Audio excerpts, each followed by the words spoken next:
ईशानी कुलकर्णी जेवणाच्या टेबला शेजारी उभी राहून सावत्र नजरेने सगळं पाहत होती. नोकर एका मागोमाग एक पदार्थ वाढत होते. चिकन, मासे, तेलकट, मसालेदार, रंगीबेरंगी, कुणाच्याही तोंडाला पाणी सुटल असे पदार्थ होते. पण ईशानीच्या मनात मात्र अस्वस्थता होती. तिने 2-3 वेळा बोलायचं ठरवलं आणि पुन्हा गप्प राहिली. तेवढ्यात अगस्त्य राणीने तिच्याकडे नजर टाकली. काही बोलायचं असेल तर सरळ बोल, तो थंडपणे म्हणाला. ईशानीने धीर एकवटला. अगस्त्य साहेब, तिचा आवाज जरा हळू होता. आता तुम्ही हे पदार्थ खाऊ नयेत. क्षणभर सगळं शांत झालं. अगस्त्याच्या शरीरावर अजूनही जुन्या जखमा होत्या. हाडं नीट भरून आलेली नव्हती. अशा वेळी हलका साधा आहारच योग्य होता. पण टेबलावरचं जेवण फक्त तेलकट मांसाहार सगळे पदार्थ वाढून झाले आणि नोकर जणू जीव वाचवायला पळावेत तसे निघून गेले. अगस्त्याला अपेक्षा नव्हती की ही मुलगी त्याची काळजी करेल. त्याने बोटाने खून केली. इकडे ये. ईशानी क्षणभर थांबली. तिच्या मनात भीती दाटली. काही चुकलं तर, रागवले तर. तरीही ती लहान लहान पावलांनी पुढे आली. क्षणातच अगस्त्याने तिला ओढून आपल्या मिठीत घेतलं. ईशानी जणू उशीसारखी लहान, मऊ, नाजूक. त्याने तिच्या खांद्यावर हनुवटी ठेवली आणि खोगऱ्या आवाजात विचारलं, इतकी काळजी का घेतेस माझी? ईशानीची पाठ ताठ झाली. चेहरा लाल झाला. डॉक्टर, ती अडखळत म्हणाली. डॉक्टरला माणुसकी असायलाच हवी. हे ऐकून अगस्त्य हसला. त्याचं हसू क्षणभर सगळी दहशत विसरायला लावणारं होतं. डॉक्टरची माणुसकी, तो पुन्हा म्हणाला. ईशानी ठामपणे मान हलवली. हो. अगस्त्यचा सूर बदलला. हे सगळं मुद्दाम केलंय, तो उपरोधाने म्हणाला. माझा शेवट कधी होतोय याचीच वाट पाहतायत. ईशानी प्रश्न विचारणार होती, पण तिला जाणवलं हे राणे घराण्याचं प्रकरण आहे. म्हणजे हे पदार्थ. ती हळूच म्हणाली. हो. अगस्त्य निर्विकारपणे म्हणाला. पण काही नाही, मी मरत नाही. ईशानीच्या भुवया मिटल्या. चुकीची औषधं, चुकीचं जेवण, किती काळ चालणार हे? हा माणूस स्वतःच्या जीवाचीच पर्वा करत नाही असं तिला वाटलं. तिला टेबलाकडे पाहवत नव्हतं. मी तुमच्यासाठी जेवण बनवेन, ती हळू आवाजात म्हणाली. अगस्त्य चकित झाला. तुला स्वयंपाक येतो? हो, ईशानी म्हणाली. मृणाली कुलकर्णीसारखी ती नव्हती, जिला स्वयंपाकघराचं दारही माहीत नसे. कुलकर्णी कुटुंबात ईशानी नोकरानीसारखीच वावरली होती. सगळी कामं, सगळी जबाबदारी तिच्यावरच होती. तिने हलक्याच हलत म्हटलं, मला सोडा ना. अगस्त्यने मिठी सैल केली. त्यासाठी नोकर असतात, तो थंडपणे म्हणाला आणि पुढच्या क्षणी आवाज चढवला. माधव, आज जेवण करणाऱ्या स्वयंपाकाला काढून टाक आणि वैरागडच्या पदार्थाचा जाणकार स्वयंपाकी ठेव. माधव गोंधळला. अन्नात काही दोष आहे का? नेहमी तर साहेबांना हेच आवडायचं. अगस्त्याने फक्त नजर टाकली. माधव लगेच मान झुकवून म्हणाला, माफी, जास्त बोललो. ईशानीने पटकन अगस्त्याच्या बाह्या पकडल्या. स्वयंपाकाला काढू नका, ती म्हणाली. नवा ठेवला तरी चालेल. ईशानीच्या आवाजातली काळजी माधवला काहीतरी सुचवून गेली. ईशानी तर वैरागडचीच आहे, म्हणून तिला इथलं जेवण जड जात असणार.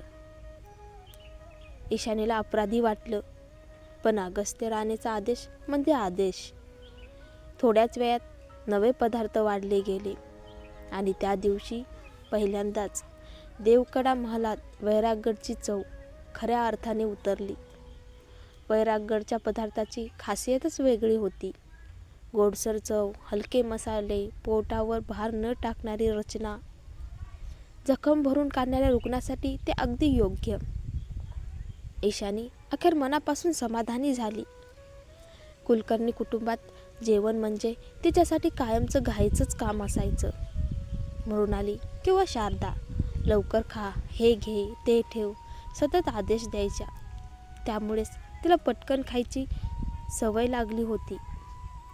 ती जेवताना लहानसं तोंड पूर्ण भरून खायची.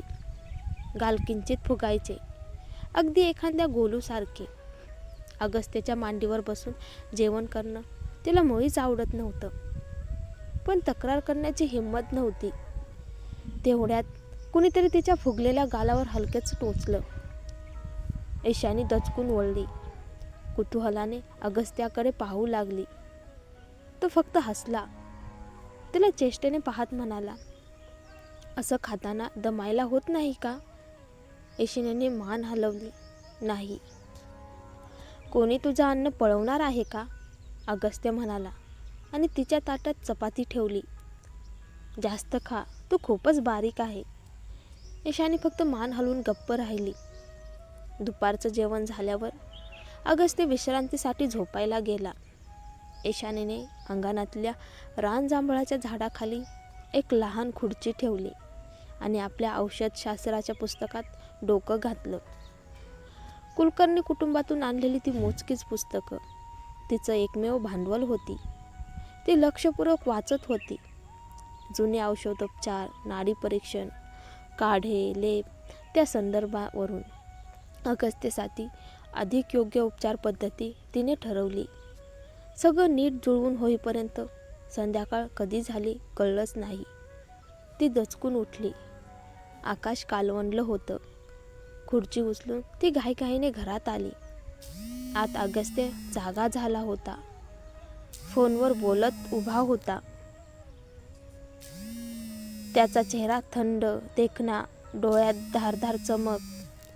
तो तसाच उभा असतानाच ईशानीला अंगावर काटा आला. ती नकळत दबकत खुर्ची बाजूला ठेवून एका कोपऱ्यात उभी राहिली. फोनवरचा आवाज मात्र अचानक हसला. फोनच्या दुसऱ्या टोकावरचा माणूस घाबरून गेला असेल, कारण ते हसणं म्हणजे कुणाच्या तरी विनाशाची सुरुवात असायची. इकडे ये, अगस्त्यने नजर टाकून म्हटलं. ईशानी लगेच पुढे गेली. त्याने तिचा हात पकडला. हळूहळू तिच्या बाहूपर्यंत हात फिरवला. फोनवर बोलतच तो म्हणाला, मला फक्त निकाल हवा आहे. बाकी जे करायचं ते करा. अगस्त्य साहेब, आम्ही खरंच. समोरचा बोलायचा आतच फोन कट झाला. ईशानीने त्याचा चेहरा पाहिला. तो किंचित चिडलेला वाटत होता. ती सावधपणे म्हणाली, अगस्त्य साहेब, राग करू नका. राग यकृतासाठी चांगला नसतो. तुमचं यकृत अजून सावरत आहे. अगस्त्य काही क्षण गप्प राहिला. मग तो म्हणाला, मी रागावलेलो नाही. ईशानी दचकली. तू माझा राग पाहिलाच नाहीस. तो थंडपणे म्हणाला. ईशानी मनातच म्हणाली, आणि पाहायची इच्छाही नाही. तो पुढे म्हणाला, मी थोड्या वेळाने बाहेर जाणार आहे. उद्या तू स्वतः शाळेत जा. आज परत येणार आहात का? ईशानी नकळत विचारून बसली. अगस्त्याच्या ओठावर अर्धपूर्ण स्मित आलं. काय?